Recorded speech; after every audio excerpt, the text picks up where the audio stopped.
बिस्मिल्लाहिर्रहमानिर्रहीम, अस्सलामुअलैकुम and a very good morning. साथ साथ आपको जुम्मा मुबारक कहेंगे। एक्सप्रेसो के एक नए एपिसोड के साथ मैं हूं अर्मिला हसन। मैं हूं इमरान हसन। इस उम्मीद और दुआ के साथ कि आप खैरियत से हैं और हमारे साथ मौजूद हैं। एज अर्मिला सेड, आप सबको जुम्मा बहुत मुबारक। आज के दिन में दरूद इब्राहिमी पढ़ने की बहुत फजीलत है, सो कोशिश कीजिएगा तमाम कर लें। अल्लाह आज के दिन को आपके अच्छे दिनों के अंदर शुमार करें और आपका दिन बेहतरीन दिन हो। इस उम्मीद के साथ कि आप हमारा इंतजार कर रहे थे, हम आपको खुशामदीद कहते हैं and welcome back Armila Hasan.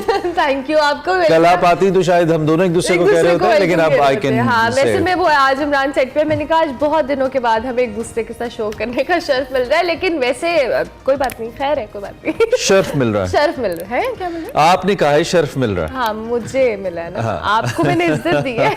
अच्छा जनाब, प्रोग्राम में एज यूजुअल हमारे पास बहुत कुछ है। एज जैसे हम आपको बताते हैं कुछ स्पोर्ट्स के हवाले से, आपको पता है वर्ल्ड कप जारी है, ऐसे में पॉलिटिकल खबरें भी हैं, लेकिन सबसे पहले आज हम यौम सियाह के हवाले से बात करेंगे। भारत के जम्मू कश्मीर पर गैर कानूनी कब्जे के खिलाफ आज मकबूजा कश्मीर, जम्मू कश्मीर समेत कई ममालिक में यौम सियाह मनाया जा रहा है। भारत के जम्मू कश्मीर पर गैर कानूनी कब्जा जिसका हम जिक्र कर रहे हैं, इसके खिलाफ कई ममालिक में यौम सियाह मनाया जा रहा है, जहाँ पे बॉर्डर के दोनों तरफ कश्मीरी हैं और पाकिस्तानी हैं। इस एक्ट को कंडेम करते हैं, इसकी खिलाफ वर्जी जो कि भारत ने की, और फिर मुसलसल इंसानी हकूक़ की खिलाफ वर्जी जो भारत कर रहा है उसको कंडेम करते हैं। 27 अक्टूबर 1947 को जम्मू कश्मीर की तारीख का एक स्याह तरीन दिन कहा जा सकता है। हर साल ये दिन यौम सियाह के तौर पर मनाया जाता है ताकि मकबूजा जम्मू कश्मीर पर भारत का जो गैर कानूनी कब्जा है इसको दुनिया के सामने वाज़े तौर पर मुस्तरद किया जाए।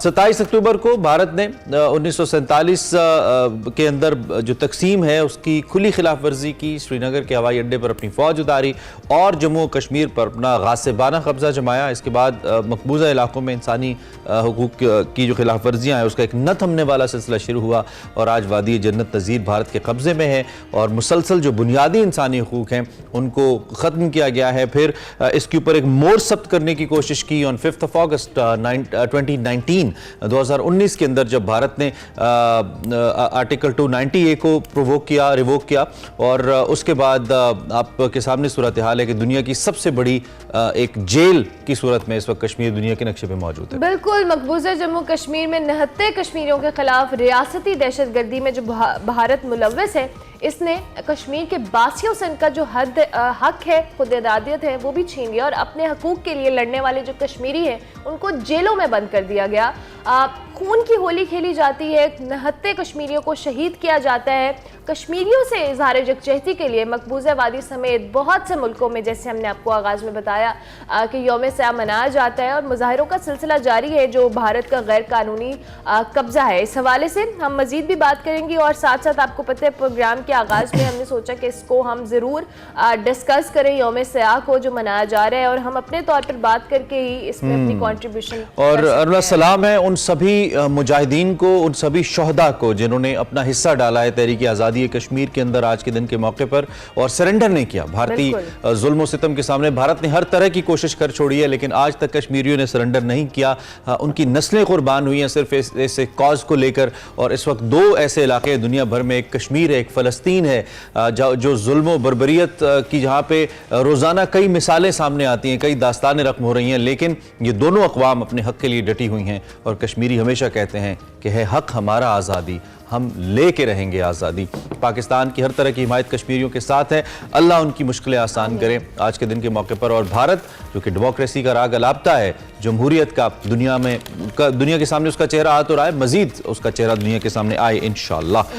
तो ये तस्करा एज अर्मिला सेड ज़रूरी था जी। आगे बढ़ते हैं और एक और तस्करा जो बहुत ज़रूरी है, पता नहीं इनको मालूम है या नहीं क्योंकि छुट्टियों पर थी, और छुट्टियों पर जब हम होते हैं तो थोड़ा सा हम न्यूज़ से दूर रहने की कोशिश करते हैं, बिकॉज डेली लाइफ बिजनेस के अंदर न्यूज़ थोड़ा सा डिस्टर्ब कर देती है। लेकिन एक खबर जो आपको इंग्लैंड के हवाले से हम दे रहे हैं, आपको मालूम होगा अगर आप क्रिकेट देखते हैं कि भाई इंग्लैंड की टीम का ब्रेकिंग न्यूज़ पता कैसे बनी हेडलाइन, इंग्लैंड की टीम का पाकिस्तान टीम से भी बुरा हाल है। यार ऐसे कहेंगे आप, इंग्लिश टीम जी नाकामियों की दलदल में मजीद धंस गई। 156 पर सारी टीम जो है जनाब ढेर हो गई। श्रीलंका 8 विकेटों से जीत गया। ये पता नहीं, समझ नहीं आ रही इस वर्ल्ड कप के अंदर हो क्या रहा है। इंग्लैंड पहले अफगानिस्तान से हारा, उसके बाद अब ये श्रीलंका से हार गया। इंग्लैंड की टीम को क्या हुआ है, आई रियली वंडर। अफगानिस्तान, जनूबी अफ्रीका के बाद श्रीलंका ने भी जो कह लेना ये तख्ता अपने तख्ते पे बड़ा जमान हो गया है। बेंगलोर के जी चन्नास्वामी स्टेडियम में 157 रन्स का हदफ जो लंकन टीम है उसने बगैर किसी मुश्किल के 26वें ओवर में और 2 विकेटों के नुकसान में बराबर कर दिया। भाई जो निशानका है ओपनर, उन्होंने 77 और सदीरा समारा विक्रमा ने 65 रन की शानदार इनिंग खेली और यूं डेविड विली सिर्फ 2 खिलाड़ियों को आउट करने में कामयाब हुए। इंग्लैंड की टीम मुकम्मल तौर पर हर शोबे में नाकाम नजर आती है। दिलचस्प बात तो यह है कि कोई खास बड़ी तब्दीली नहीं है, डिफेंडिंग चैंपियन है, बेहतरीन स्क्वाड है, but we are unable to understand कि भारत के अंदर क्या कोई कंडीशन का सामना हो गया, क्या कोई ऐसा, कल भी हम जिक्र कर रहे थे, कोई ऐसा जादू टूना हो गया कि परफॉर्म नहीं कर पा रहे। Pakistan at least at made like 2 मैचों के अंदर तो पाकिस्तान जीता है, श्रीलंका को हमने बीट किया है, नेदरलैंड्स को हमने बीट किया है, बाकी भी मैच हमने बुरे नहीं खेले हैं, मां सिवाय इंडिया के मैच के हम मैचों के अंदर खेलते नजर आए हैं। लेकिन हम अगर इंग्लैंड की बात करते हैं तो इंग्लैंड श्रीलंका जैसी जो कंपैरेटिवली बहुत ही जूनियर टीम है, अगर हम इंग्लिश प्लेयर्स की बात करते हैं तो उसके सामने सिर्फ 150 रन के ऊपर टीम आउट हो जाना और फिर आधे ओवरों के अंदर श्रीलंका का हासिल कर लेना। आपको यहाँ पे ये भी बताएं कि अगर 3 मैच भी कोई टीम जीतेगी तो सेमीफाइनल में वो भी जा सकती है, लेकिन फिर रन रेट का मामला होगा और जिस तरह रन रेट में इंग्लैंड का हाल हो गया है, बहुत ही बुरा हाल हो गया, बेहाल हो गई है, बेहाल हो गई है। अच्छा, दूसरी जानिब बेहाल से हमें याद आया एक अदद पाकिस्तानी टीम भी है नाजरीन। आज साउथ अफ्रीका से उसका मैच है, आईसीसी वर्ल्ड कप है जी। बहुत सारी जो कहते हैं पे दर पे शिकस्तों के बाद कौमी टीम के जो कप्तान है बाबर आजम, उन्होंने हिम्मत नहीं आ रही है, उनका तमाम तर मुश्किल सूरत हाल के बाद भी बाबर आजम ने जो खिलाड़ियों का हौसला बढ़ाने में मसरूफ रहे और बाबर आजम ने कहा कि जब हम गिर कर उठते हैं तो बहुत ऊपर चले जाते हैं और ऐसा बहुत बार हुआ है। स्टार बैटर ने यह भी कहा कि एक दूसरे से कंधा मिलाकर चलना चाहिए, जबकि कप्तान बाबर आजम ने कहा कि माजी की परफॉर्मेंस याद करके खेलेंगे तो मंजिल तक पहुंचने में आसानी होगी। उसे याद तो हमें भी है, आप भी याद रखें तो अच्छा ही होगा। अल्लामा इकबाल ने कहा था, फिक्र फरदा ना करूं, मैं भी गमो दोष रहूं। मुस्तकबिल की फिक्र ज्यादा जरूरी है। डियर कैप्टन, आपकी बात से मुत्तफिक हूं बिल्कुल। पाकिस्तान की टीम अक्सर, लेकिन हर बार 1992 से शुरू कर लें, हर वर्ल्ड कप, हर बड़े इवेंट के अंदर आ जाएं, ये उससे जीते, फला से हारे, फला को छींक आए और इसको बुखार हो जाए तो फिर हम आगे चले जाएंगे। अब ये छींको बुखारों से निकल आए ना, हम ये चाहते हैं, लेकिन आराम से स्मूथ तरीके से कहीं जाना चाहते हैं। आया एक और जुमला भी है, फिर ले आया दिल मजबूर क्या कीजिए। तो क्या करें, ये तो वही जगह है गुजरे थे हम जहां से कितने जुमले हम इस वक्त हमारे जहन में आ रहे हैं। अल्लाह करे आप उठें और बड़ा इंपॉर्टेंट मैच है, it's going to be a good Friday, I believe जुम्मा है, तो अच्छा जुम्मा हम एक्सपेक्ट कर सकते हैं पाकिस्तान टीम के लिए। साउथ अफ्रीकन टीम अपनी अच्छी फॉर्म के अंदर है, लेकिन वंस अगेन पाकिस्तान के अंदर 3-4 मैच विनर्स मौजूद हैं, ऑफ कलर्स जरूर हैं लेकिन मैच विनर्स मौजूद हैं। हसन अली नहीं है, बीमार हो गए, हसन अली बीमार हो गए, वो टीम में नहीं है। काफी देर से हुए, वैसे उनका मुझे लग रहा था कि शायद जल्दी ना हो जाए। हाँ, लेकिन परफॉर्म ठीक कर रहे थे, देर से बीमार हुए। अच्छा, ठीक है, आगे बढ़ते हैं जी। हमारे साथ हमारे तज्जियाकार स्पोर्ट्स के मौजूद है इरशाद में साहब, स्पोर्ट्स। अच्छा, मुझे लगा हम ही हैं। नहीं हम नहीं हमारे साथ और भी लोग हैं।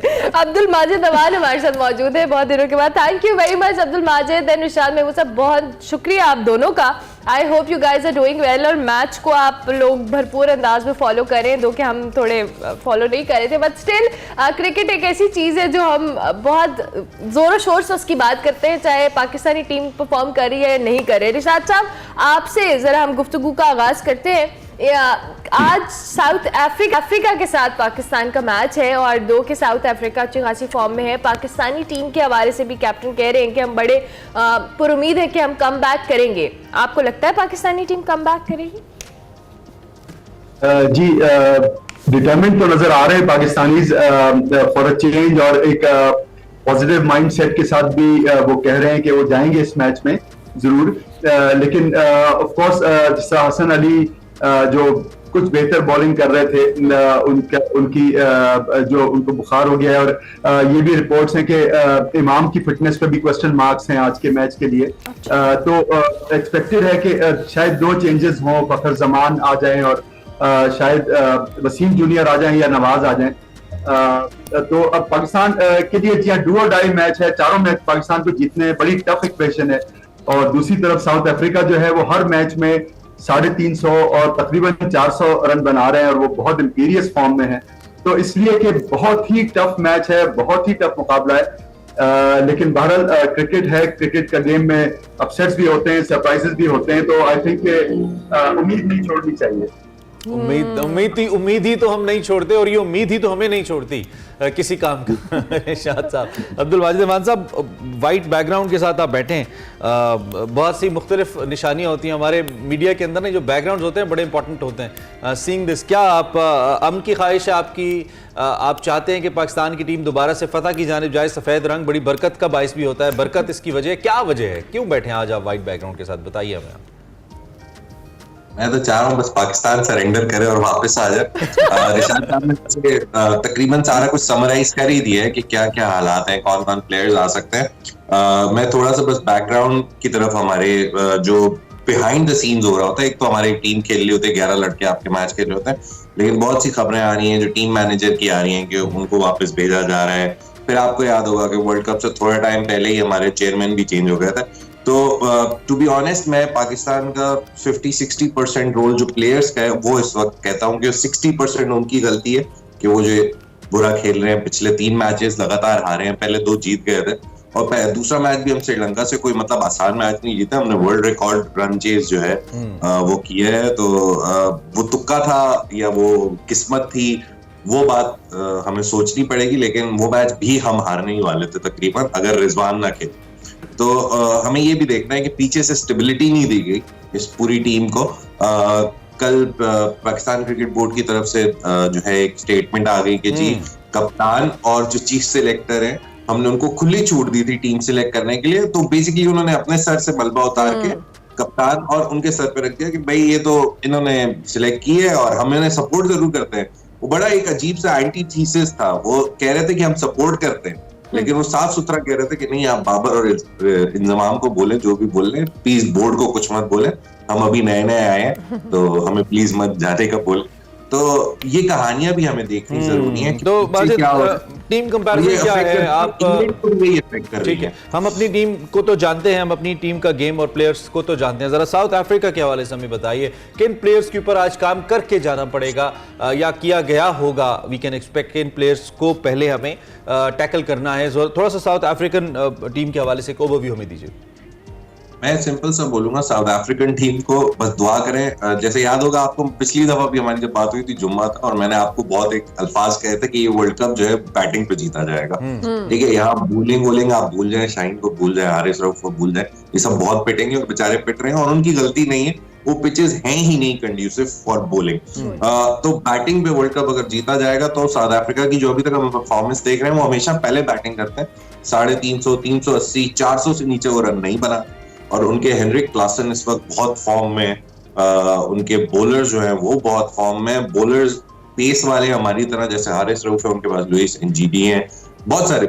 तो हेनरिक क्लासन से हमें डरना है। Quinton de Kock top of the order आके सेंचुरी पे सेंचुरी बनाए जा रहे हैं। तो या तो दुआ करें कि हम टॉस जीते और पहले बैटिंग करें, क्योंकि साउथ अफ्रीका के एक जो कंटिन्यूटी है वो टूटेगी और साउथ अफ्रीका जो है दूसरे नंबर पे बैटिंग करें, टॉस जीते और बैटिंग कर लें, ठीक हो गया। अब रिशाद महमूद साहब, जिस तरह से अब्दुल माजिद ने भी बात की, आप उससे एग्री करते हैं कि जो कंडीशंस हैं वो बॉलर्स के लिए उतनी सूटेबल नहीं है, पिचेस इतनी सूटेबल नहीं है, जबकि बैटिंग के लिए, बैटर्स के लिए ये जो मैच है या ओवरऑल ये टूर्नामेंट है ज़्यादा हेल्पफुल है? जी हाँ, बिल्कुल ठीक है, माजिद आवान ने बिल्कुल सही एनालाइज किया। और आप देखिए कि ये भी एक बात आ रही है, एक कंपनी है उसने सर्वे किया इंडिया में, तो उन्होंने कहा कि ज्यादातर वर्ल्ड कप के मैचेस बोरिंग हो रहे हैं क्योंकि इतने वन साइडेड हो रहे हैं। तो बहुत ज्यादा क्लोज मैचेस नहीं हुए इस वर्ल्ड कप में। उसकी वजह यही है कि बैटिंग विकेट्स हैं और इतने बड़े बड़े स्कोर्स टीम कर रही है अगर पहले बैटिंग करते हैं तो उसमें यह कि बहुत ज्यादा लॉप साइडेड गेम्स हो रहे हैं जिसमें इतना मजा नहीं आ रहा है। लेकिन मैं समझता हूं कि साउथ अफ्रीका की बैटिंग वाकई बहुत अच्छी है। क्लासन है और डिकॉक है, मार्करम है, बहुत जबरदस्त फॉर्म में 15-15 छक्के इन लोगों ने मारे। लेकिन मैं समझता हूं कि स्पिन पे चेज करने में अभी भी साउथ अफ्रीका पे क्वेश्चन मार्क्स हैं। और मैं समझता हूं कि इसमें एक चांस है, बिल्कुल माजिद ने सही कहा कि अगर पाकिस्तान पहले बैटिंग करे और एक डिसेंट स्कोर करे तो वो साउथ अफ्रीका को कंटेन कर सकते हैं थ्रू देयर स्पिन। लेकिन ये बहुत जरूरी है कि पाकिस्तान की फील्डिंग बहुत अच्छी हो। देखिए पिछले मैच में भी बहुत ऑर्डिनरी ग्राउंड फील्डिंग थी, कैचेस भी गिराए, और फील्ड प्लेसिंग भी बहुत ऑर्डिनरी थी, तो वो चीजें इंप्रूव करना पड़ेंगी। आई होप पाकिस्तान ने वर्क किया हो उस पे। अच्छा, ऐसा लगता है पाकिस्तान के पिछले खास तौर पे 2 मैचेस के अंदर परफॉर्मेंस को देखकर जैसे कुछ सरप्राइजेस मिलना शुरू हो गए हैं। एक होता है कि आप अपने एक जोन में चल रहे होते हैं, then suddenly something happens that makes you know एक सरप्राइज कर देती है आपको और आप परेशान हो जाते हैं कि अच्छा ये क्या था। क्या पाकिस्तान के लिए वाकई ऐसा आपको लगता है कुछ हुआ? और कल जो बाबर आजम की एक स्पीच थी जो उन्होंने अपने प्लेयर्स को मोटिवेट किया और प्लेयर्स से बात की, उन्होंने कहा कि हम नीचे से जब उठते हैं तो टॉप पे चले जाते हैं and we have this skill and all, इन अल्फाज का और इस तरह की मोटिवेशन का भी कोई असर हो सकता है on both team and Babar Azam himself? जी हाँ, ऐसी पेप टॉक तो होती रहनी चाहिए और इसका असर भी आई होप सो कि इसका असर भी हो डेफिनेटली। लेकिन ये कि I think Pakistan generally lack of confidence से सफर कर रहा है और जाहिर है टीम भी कोई आइडियल सेलेक्ट नहीं हुई, बेंच स्ट्रेंथ हमारी स्ट्रांग नहीं है, तो ये चीजें डेफिनेटली मैटर कर रही हैं। और उसके अलावा ये कि उसामा मीर जो बहुत अच्छे स्पिनर हैं, लेकिन उनको जिस मौके पे इंडक्ट किया गया जिस गेम में, तो उन्होंने भी काफी रन कंसीड किए, तो हमारी इस तरह से चल नहीं रही है। यानी शादाब, नवाज, उसामा तीनों इतने कामयाब नहीं हो रहे, और ये एक बड़ी लम्हा फिक्री है पाकिस्तान के लिए। इसीलिए बार बार आप सुनते होंगे कि अबरार का नाम लिया जाता है कि काश अबरार होते और वो स्पेशल स्पिनर हैं, तो वो डेफिनेटली ऐसे स्पिनर साउथ अफ्रीका को ट्रबल कर सकते थे।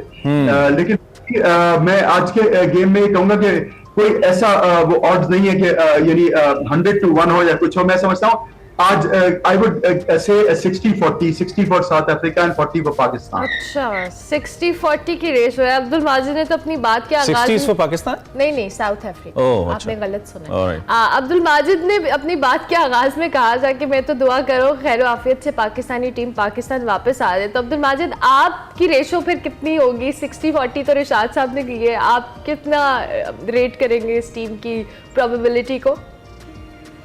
मैं तो बस सिंपल यही कहूंगा कि बस टॉस जीते हैं। अभी ये टॉस बहुत ज्यादा इंपॉर्टेंट है। आप अगर नोटिस करें सोशल मीडिया पे ना, जितने हमारे बड़े बड़े पुराने एक्सपर्ट्स हैं सारे बैठ के आजकल टॉस पे बात कर रहे हैं। बड़ा कॉइन होता है तो ऊपर वाली साइड नीचे आ जाती है और छोटा कॉइन होता है तो बैक साइड आ जाती है। बहुत ज्यादा ये लेकिन माजिद, कतई कलामी की इजाजत, बड़े बड़े प्लेयर्स जो बैठ के भाषण दे रहे हैं ना, इनकी भी टीम में होते हुए और इनकी क़यादतों में भी पाकिस्तान ने कोई मैच जीता नहीं है। लेट मी रिपीट, पाकिस्तान ने कोई मैच वर्ल्ड कप का जीता नहीं है भारत से। बैठ के पता नहीं कैसे फलाह आमिर साहब आ जाएं और इमाद साहब आ जाए तो टीम में कोई 2019 हमें याद नहीं है कहां पे हम पड़े हुए थे। ये वही बैटर्स है, ये वही पिटने वाले बैटर्स हैं और वही हमारे ऑलराउंडर्स हैं। नहीं, वो तजिया मतलब ठीक है, चैनल्स आपको अच्छे पैसे दे रहे हैं, आप जरूर तजिया करें, आपका राइट है, लेकिन खामखा टीम का मोरल तो डाउन ना करें। बड़ी उसे माजिद, ये मैं आपको एक छोटी सी एग्जांपल दे देता हूं। कल नासिर हुसैन जो है वो इंग्लैंड को बहुत बुराइयां कर रहे थे, लेकिन अब आप सिर्फ एक जुमले में बुराई का डिफरेंस देख लें। हमारे बोलते हैं ये नहीं कर रहा, वो नहीं कर रहा, वो नहीं कर रहा। नासिर हुसैन ने सिर्फ कोई 5 या 6 जुमलों में पूरे इंग्लैंड क्रिकेट जो है उसको खोल के रख दिया कि हमेशा ईसीबी जो है वो टूर्नामेंट्स को जो है या एक्सपर्ट्स जो है वो टूर्नामेंट को बुरा कहते हैं कि 100 हो गई, नया फॉर्मेट अप्लाई कर दिया इसलिए 50 ओवर क्रिकेट नहीं समझ पा रहे और काउंटी खेलते हैं इसलिए नहीं समझ पा रहे T20। वो कहते हैं इंडिया भी तो खेल रहा है, इंडिया दुनिया की सबसे बड़ी IPL T20 लीग कराता है, वो क्यों अच्छा खेल रहे हैं। तो वो बेसिकली उनका ये कहने का मकसद था कि बहाने ढूंढ के आप प्लेयर्स को, तो उन्होंने एक पूरा बड़ा अच्छा जो वो एक्सरे होता है ना ECB का, वो 5-6 जुमलों में कर दिया। हमारे क्रिकेटर्स इससे कासिर है क्योंकि उन्होंने पूरी जिंदगी पैसों के पीछे या तो भागे या फिर वो फेम के पीछे भागे। उन्हें क्रिकेट जो है वो रोड टू समथिंग एल्स था, जो बहुत कम क्रिकेटर्स होंगे आप देखें जो क्रिकेट के लिए क्रिकेट खेले हैं, और वो क्रिकेटर्स पाकिस्तान में तकरीबन ना पैदा, क्योंकि आपको भी पता है, मुझे भी पता है पाकिस्तानी प्लेयर्स किस बैकग्राउंड से आते हैं, और जब थोड़ा सा ज्यादा पैसे मिल जाते हैं तो हमने 2010 का फिक्सिंग स्कैंडल भी देखा। एक छोटा सा बच्चा है, एक अच्छा खासा वेल एस्टैब्लिश कप्तान और एक अच्छा बॉलर मोहम्मद आसिफ जैसा बॉलर जो उस वक्त वर्ल्ड क्लास माना जा रहा है, पैसों के लिए वो जो है सब कुछ दांव पे लगा सकते। तो ये चीजें हमें भी समझने की जरूरत है। जहां तक सिर्फ एक आखिरी बात कहूंगा, जो ये पेप टॉक की बात हो रही है बाबर की, ये एक PR जो स्टंट है ये हमें खत्म करना होगा। ये पहले भी हुआ था, आपको याद होगा T20 वर्ल्ड कप में भी हर मैच से पहले, हर मैच के बाद एक पेप टॉक बाबर की दिखाई जा रही थी। नवाज पिट गया और नवाज तू मेरा प्लेयर है। To be very honest, these things are very secretive. Dressing room में और किसी का ना अलाउ होना is there for a reason। क्या आप किसी को वैसे allow नहीं नवाज करते। नाम के लिए तो और वक्त अच्छा ये चल रहा है, मैं हम नवाज PR प्लेयर के बारे में तो नहीं कह सकता, बट नवाज नाम के लिए मैं वक्त सिर्फ अच्छा चल इतना रहा कह रहा हूँ कि अगर आप PR पर्सपेक्टिव से कर रहे हैं तो गिव हिम अ स्क्रिप्ट कि यार ये बोल, अपने आप से मत बुलाएं, मत- बिकॉज़ बाबर वो बड़ा मुश्किल हो जाता है, हाँ।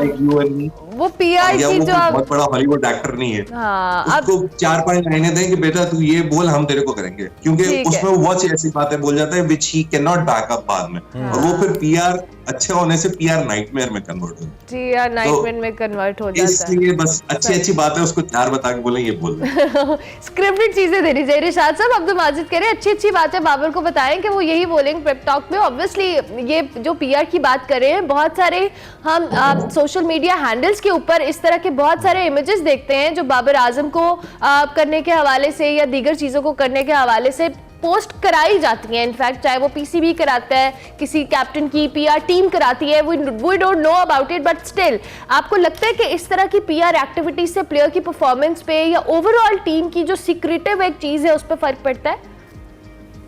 जी बिल्कुल पड़ता भी है, और डेफिनेटली आई थिंक एक बहुत बात हो रही थी कि वर्ल्ड कप के जाने से पहले कि पाकिस्तान क्रिकेट टीम के साथ एक साइकोलॉजिस्ट भी होगा, स्पोर्ट्स साइकोलॉजिस्ट, जो पाकिस्तान टीम के प्लेयर्स को मेंटली टफ होने में मदद देगा और उनको इस तरह की पेप टॉक देंगे। और इसके अलावा पीआर, एक पॉजिटिविटी, तो ये डेफिनेटली ये चीजें मैटर करती हैं। लेकिन ये कि जाहिर है at the end of the day players को परफॉर्म करना है ग्राउंड में, तो उनका भी मेंटल मेकअप कैसा हो और ओवरऑल टीम एक बिल्कुल जेल होके खेल रही हो, ये सब चीजें बहुत मैटर करती हैं। और फिर जाहिर है कोचेस का बहुत रोल है उसमें। तो और ये रिशाद साहब, ये बात बाबर ने अपने साथ भी की होगी कि 92 पे 74 नहीं करना, it's a one day match and Afghanistan है सामने। जी नहीं, आई थिंक बिल्कुल बाबर ने पिछले मैच में 74 तो बनाए, 92 बॉल्स कंज्यूम की, लेकिन ये कि आई थिंक उनका फॉर्म में आना उस तरह से खुशाइंद है, और डेफिनेटली साउथ अफ्रीका के खिलाफ बड़ा की फिगर होंगे बाबर। उनकी बैटिंग जाहिर है बहुत ज्यादा, उनकी कैप्टनसी, तो ये सब चीजें डेफिनेटली मैटर कर रही हैं। अच्छा, ये मैं वर्ल्ड कप में वैसे साउथ अफ्रीका का ओडीआई का बहुत सुपीरियर रिकॉर्ड है पाकिस्तान के खिलाफ, लेकिन वर्ल्ड कप में पाकिस्तान ने 2 जीते हैं और साउथ अफ्रीका ने 3 जीते हैं। तो बहुत आई होप रिशाद साहब यू वोंट से 1992 में भी यही चले। थैंक यू वेरी मच, आप दोनों एक्सपर्ट्स का बहुत शुक्रिया, आप तशरीफ लाए, आपने अपनी राय हमारे सामने रखी। रिशाद एंड माजिद भाई दोनों अपनी ख्यालात का इजहार करे थे, इस हवाले से आपको बताते रहेंगे। लेकिन हमारी बेस्ट विशेस हमारी टीम के साथ हैं। We got the best team, हमें अच्छा दिन चाहिए, अच्छी परफॉर्मेंस चाहिए, उस दिन पे परफॉर्मेंस चाहिए, दैट्स इट। इस हवाले से आपको आगाह करते रहेंगे। येट अ ब्रेक के बाद फिर से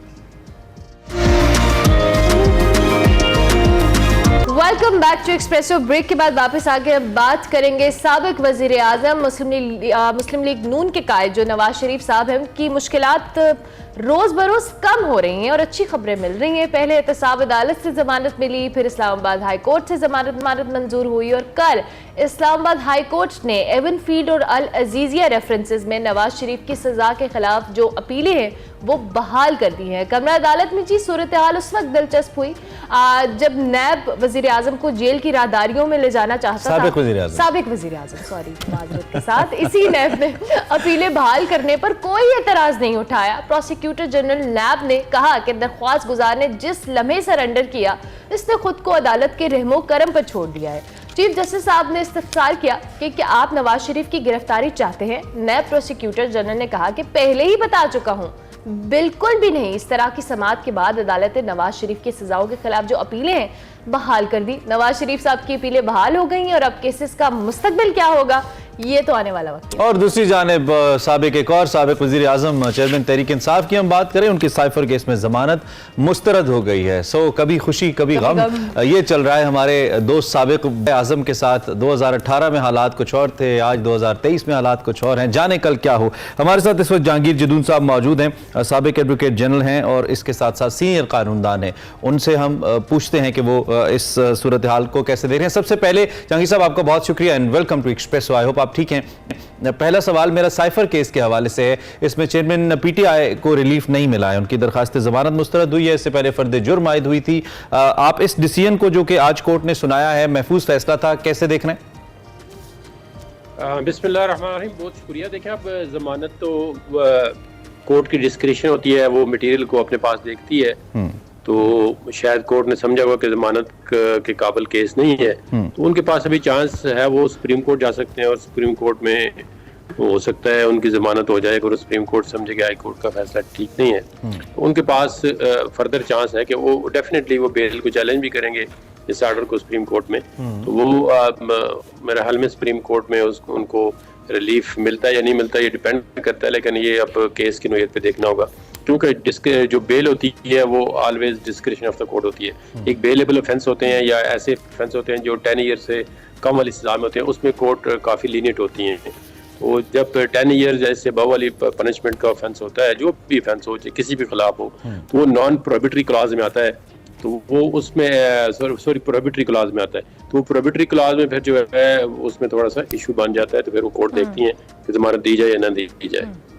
अच्छा जहांगीर साहब, पहले वही नैब जो साबिक वजीर आजम को राहदारियों में ले जाना चाहती थी, सजा देना चाहती थी, कल अपीलें बहाल होने पे कोई एतराज़ नहीं उठाया गया, और अल अज़ीज़िया हो या एवन फील्ड हो, उस दोनों केसेस में उनकी जो अपीलें उनको बहाल कर दिया गया है। आप मुस्तकबिल क्या देखते हैं नवाज शरीफ साहब पर जितने भी मुकदमात हैं उसके हवाले से? देखें, इसमें जो इशू था अपीलों वाला, आपको पता है ज़ाहिर है जब हालात चेंज होते हैं तो वो चीज़ें मुश्किल से आसानी की तरफ जाती हैं, और जब दूसरी तरफ हालात चेंज होते हैं तो फिर आसानी से मुश्किल की तरफ जाते हैं। तो हमारे मुल्क के अंदर ये बड़ा अनफॉर्चुनेट है कि हर 3 साल या 5 साल के बाद एक मतलब सर्कल चलता है, तो उसमें कोई म्यूजिकल चेयर टाइप चीज़ें होती हैं, इधर आ रहा है उधर आ रहा है। तो अभी नैब, अब देखें ना, 5 साल पहले जो इन्होंने केस बनाए थे, अभी इन्होंने रियलाइज किया केस गलत बने। तो ये जो 5 साल एक मतलब प्राइम मिनिस्टर थे वो उस वक्त पाकिस्तान के नवाज शरीफ, उनको अगर आपने हटाना था तो वोट की ताकत से आप कहते let the election take place, and election में जो भी अगला कोई, चाहे वो इमरान खान आता कोई और आता, लेकिन आप एक फोर्सफुली अगर किसी को एक सिस्टम को अपने साथ मिला के हटाना चाहते हैं तो फिर उसके रिपरकशन उन लोगों पे सिर्फ नहीं पड़ते, उस पाकिस्तान की अवाम पे, जो गरीब अवाम है, उस पे कितने असरात पड़े। साहब, आप इसका मतलब है रेफर कर रहे हैं कि जिन लोगों ने ये फैसला किया उस वक्त, जो भी उस मसनद पे थे कि वो फैसला कर पाते, और अब अगर आज की कोर्ट ये कहती है कि फैसला गलत हुआ, जो कि पिछले 1-2 फैसलों के अंदर भी कुछ फैसले अनडन किए गए और ये कहा गया कि जी ये सुप्रीम कोर्ट से ये गलती हुई तारीख के अंदर, तो आप समझते हैं कि उन लोगों को अकाउंटेबल भी होना चाहिए कहीं ना कहीं? अब देखना, ये तो मेरी ख्वाहिश है, और ये असल देखें, जो आप किसी ऐसे हाई प्रोफाइल बंदे को किसी जेल में डालते हैं या उसके जो रिपरकशन होते हैं वो पूरे मुल्क के अंदर होते हैं। एक ऑर्डिनरी कहते नहीं ला सबके लिए बराबर तो है, लेकिन लगता नहीं, उसके वजह होते हैं कि ऑर्डिनरी बंदे को आपने जेल में डाल के तो उसके पूरे मुल्क के अंदर असरात नहीं होते।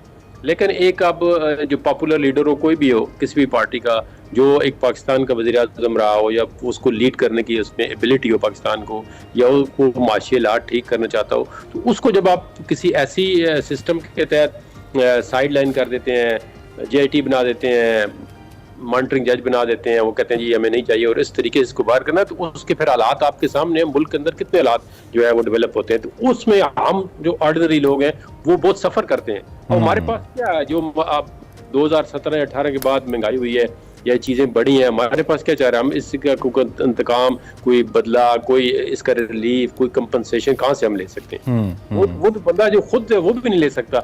अगर लेट से आज नवाज शरीफ साहब जो हैं वो दोनों अपीलों के अंदर अपीलें बहाल हो गई हैं, अपीलों के अंदर कुटल हो जाती है, तो उनकी जो फैमिली को मतलब मुसीबतें आई हैं, या अगर केस साबित नहीं हो सके तो वो किससे कंपनसेशन लेंगे? वो 2 साल और ऐसी मिसालें अनफॉर्चुनेटली हमारे पास हैं, जैसे आहत चीमा की एक मिसाल है, बहुत सारी मिसालें हैं जिसमें नैब ने अंडर कस्टडी रखा बहुत से लोगों को। मैं तो आपको मेरिट पे बात करूं, चाहे कोई भी हो, चाहे वो मियां नवाज शरीफ हो, चाहे इमरान खान हो, चाहे मौलाना फजल रहमान हो, किसी भी पार्टी का लीडर हो, अगर आप यही सिस्टम जारी रखेंगे, अगर जेन्युइन, इसमें ये होता है ना सबसे बड़ा कि आप अगर cross board accountability, transparent, merit based accountability नहीं करते, सिर्फ स्टिग्मेटाइजेशन के लिए, विच हंटिंग के लिए, पॉलिटिकल विक्टिमाइजेशन के लिए अकाउंटेबिलिटी करते हैं, उसमें जेन्युइन जो लोग करप्शन करते हैं ना वो भी बच जाते हैं, और कहीं ना कहीं ये दरवाजा बंद करना पड़ेगा। बिल्कुल ठीक है, टाइम हमारा है वो कोलैप्स हो जाता है। बिल्कुल ठीक है, I agree with you what you have said. Thank you very much for joining us जिदुन साहब, आपका बहुत शुक्रिया, आप हमारे साथ मौजूद रहे। क्या प्रोसीडिंग्स हमने आपको आगाह किया, इस पर मजीद जो भी डेवलपमेंट होती है ऑब्वियसली हम आपको इससे आगाह रखेंगे। ये टेक ब्रेक लीजिए, ब्रेक के बाद आइए।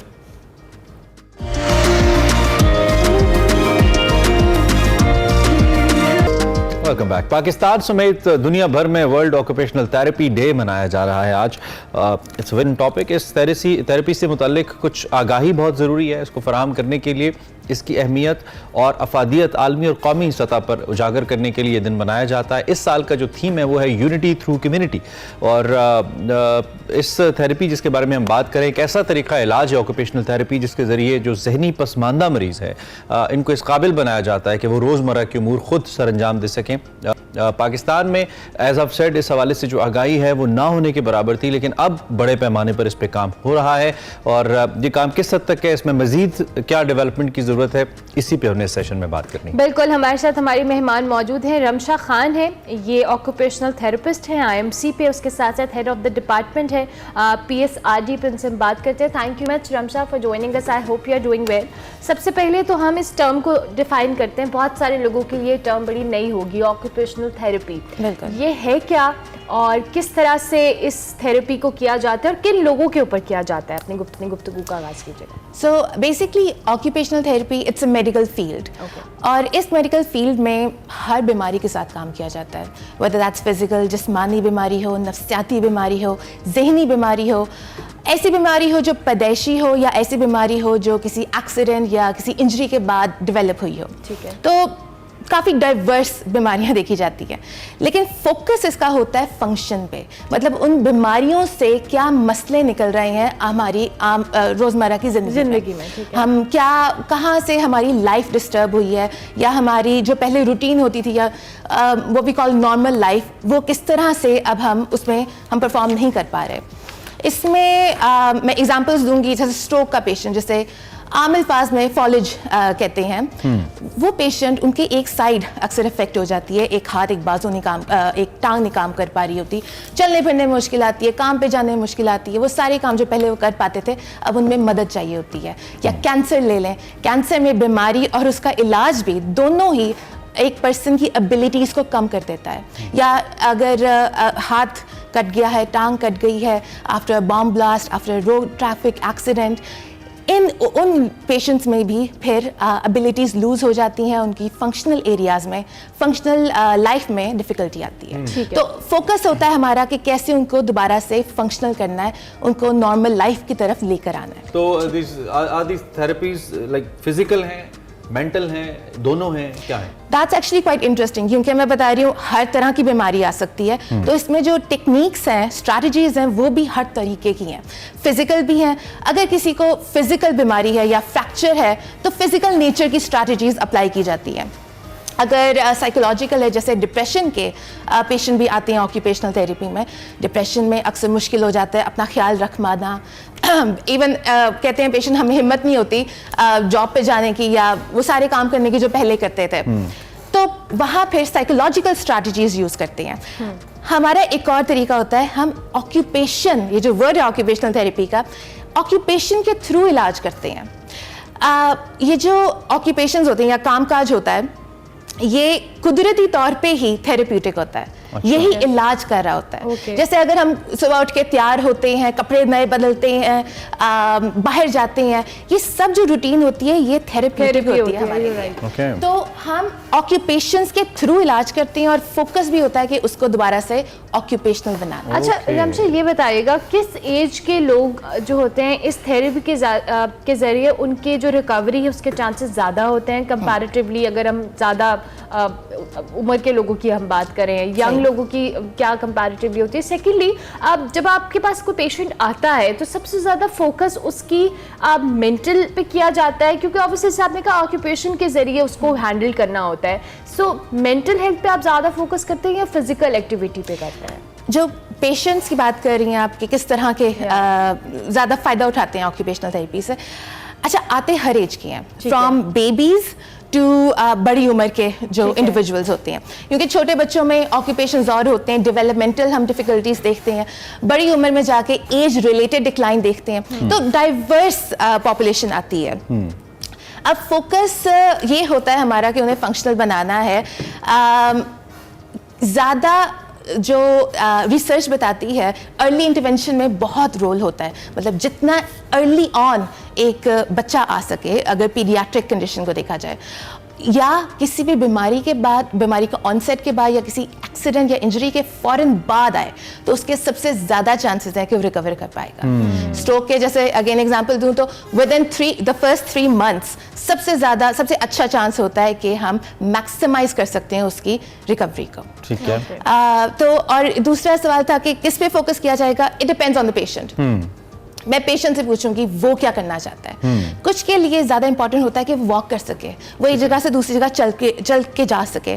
कुछ के लिए ज्यादा इंपॉर्टेंट होता है कि वो अपनी वो जिस तरह फील कर रहा है, सोच रहा है, जिस तरह से वो बर्दाश्त कर रहा है अपनी ये न्यू चेंजेस को, उस पे वो काम करे। ठीक है। कुछ के लिए इंपॉर्टेंट होता है वो अपने काम, वो वर्क पे वापस जाए। और बहुत सारे लोग इस वक्त जो आपको देख रहे हैं उनकी एक्सेस हो सकता है शहरों में ना हो, देहातों में हो, लेकिन उनको अभी पता चला हो कि अच्छा इससे उनको हेल्प हो सकती है, उनके किसी प्यारे को, उनको कुछ कहना चाहें आप इन लास्ट 30 सेकंड्स? मैं सबसे इंपॉर्टेंट बात ये करना चाहूंगी कि काफी लोग पाकिस्तान में बेनिफिट कर सकते हैं फ्रॉम ऑक्यूपेशनल थेरेपी, और उनको इंटरेस्टिंगली पता ही नहीं होता कि this service is even available. उन्हें लगता है कि एक दफा एबिलिटीज लूज हो गई हैं तो दैट्स इट, इसके आगे कुछ नहीं है। इनफैक्ट एबिलिटीज जब लूज हो जाती हैं, there is a therapy available जो उनकी एबिलिटीज को रिकवर कर सकती है, वापस लेकर आ सकती है। और जहाँ पे कहीं पे नहीं भी लेकर आ सकती तो इक्विपमेंट दी जाती है ताकि वो दोबारा से फंक्शनल हो पाए। तो आपको सोशल मीडिया पे टच कर सकते हैं ये लोग? एब्सोल्युटली, मुझे सोशल मीडिया पे भी टच कर सकती हैं। Ramsha Khan OT on Instagram, as well as काफ़ी इदारे जिनके साथ मैं काम कर रही हूँ, integrated medical care hospital, PSRD, ये बहुत एफर्ट्स कर रहे हैं टू प्रमोट ऑक्यूपेशनल थेरेपी और उन एरियाज तक लेके जाएं जहाँ इस वक्त नहीं है। जबरदस्त, thank you very much Ramsha for joining अस। बड़ा इंपॉर्टेंट टॉपिक था और आप बहुत अच्छे तरीके से एक्सप्लेन किया कि ऑक्यूपेशनल थेरेपी है क्या, किस तरह के लोगों को इनसे कांटेक्ट करना चाहिए, और पाकिस्तान में इस हवाले से काम हो रहा है और इस पे मजीद फोकस करने की जरूरत है। जो भी लोग इस हवाले से किसी भी चैलेंज का शिकार है, हमारी दुआ है कि वो जल्द इससे निकलें और आगे बढ़ें। Once again thanking Ramsha. Break लेते हैं, ब्रेक के बाद वापस आते हैं। Welcome back to Expresso program के दूसरे हिस्से में आपको खुशामदीद कहेंगे। आपको दिखाते हैं सेगमेंट फ्लैग्स। इंडोनेशिया के 78वें यौम आज़ादी और मुसल्लह अफवाज के खुसूसी दिन के हवाले से एक तकरीब का एहतमाम किया गया। सना हमायूं वहां पे गई, अहवाल बता रही हैं। सेगमेंट फ्लैग्स आपको दिखाते हैं।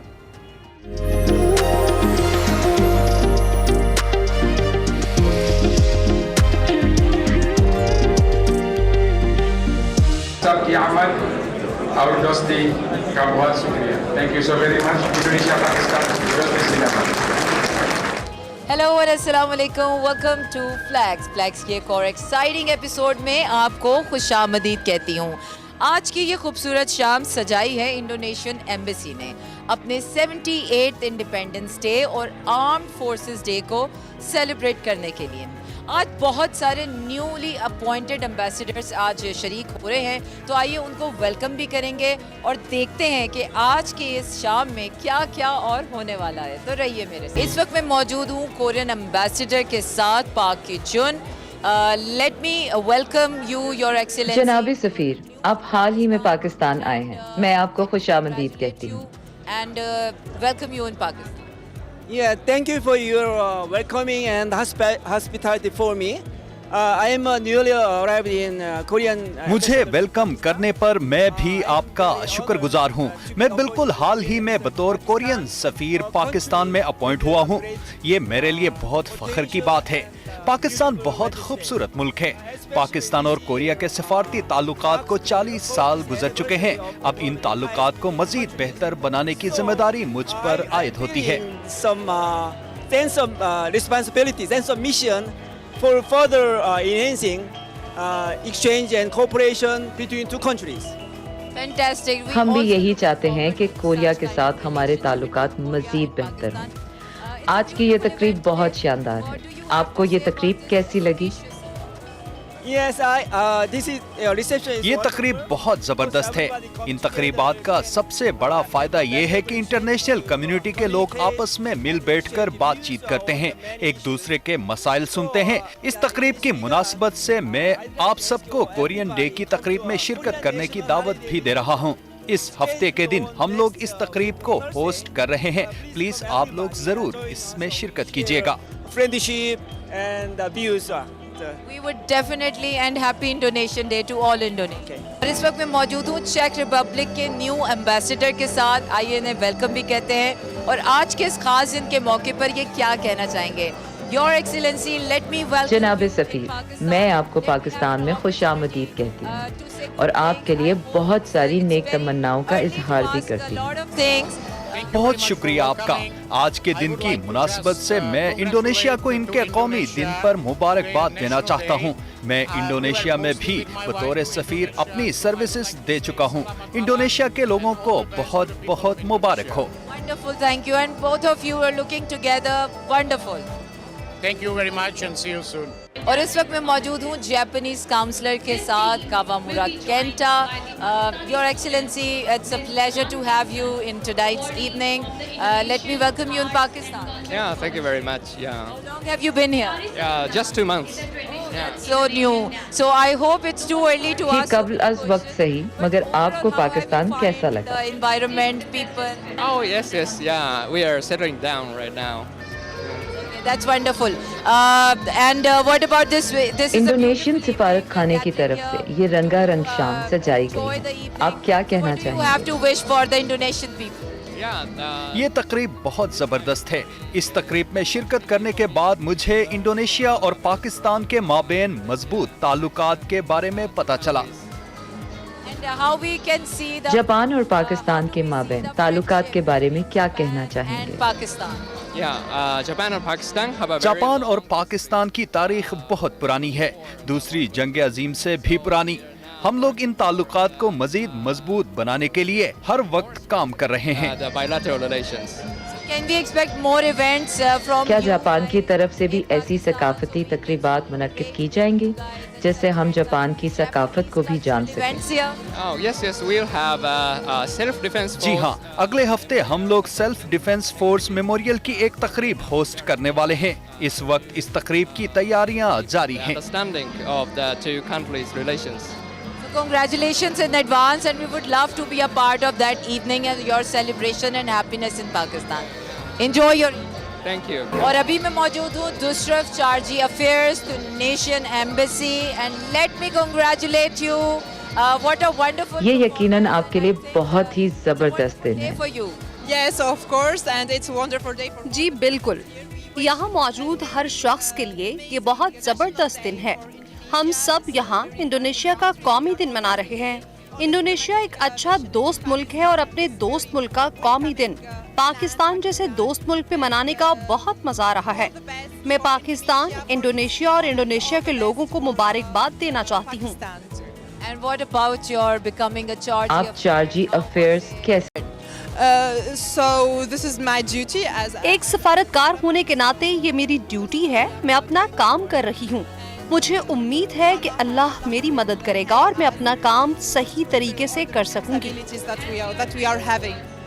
Should we expect क्या more ट्यूनेशिया और पाकिस्तान के माबेन भी ऐसी तकरीबात का इनेकाद कराया जाएगा? and Pakistan? Yes, of course, we will be present in Papua in this November, this international event in. जी बिल्कुल, हम लोग अफ्रीका डे और बेशुमार तकरीबात का इनेकाद कर चुके हैं। हमारी पाकिस्तानी ऑफिशियल्स के साथ हर आए दिन मीटिंग्स हो रही होती हैं।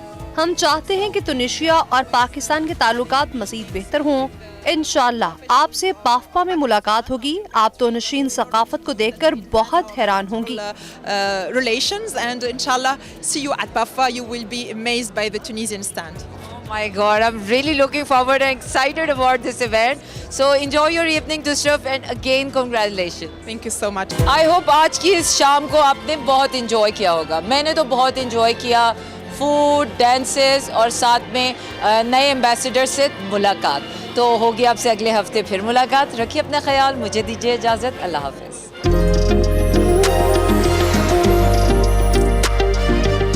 Welcome back to Expresso. Break के बाद वापस आ गए। बड़ा इंपॉर्टेंट टॉपिक है, वो है इजराइल और फलस्तीन के दरमियान 21वें रोज भी जंग जारी है। गजा पर इजरायली जारियत के 20वें रोज शहीद फलस्तीनियों की तादाद 7,000 से तजावज़ कर गई है। शहीद होने वालों में 2913 बच्चे और खवातीन शामिल हैं। 1709 खवातीन के हवाले से खबरें आ रही हैं। इजरायली बमबारी से जख्मी होने वाले शहरियों की तादाद 20,000 हो गई। और इतलात ये भी है कि सन 2005 के बाद अब तक गजा को 5 बार इजरायली जारियत का सामना करना पड़ा है, मगर इस बार होने वाली जो शहादतें हैं गुज़िश्ता 18 साल में सबसे ज़्यादा है। फ़लस्तीनी वजारत सेहत का यह भी कहना है कि इजरायली जारियत से अब तक हस्पताल जो हैं 12 हस्पताल और 57 के करीब जो तबी मराकज़ हैं वो मुकम्मल तौर पर नाकाबिल इस्तेमाल हो चुके हैं।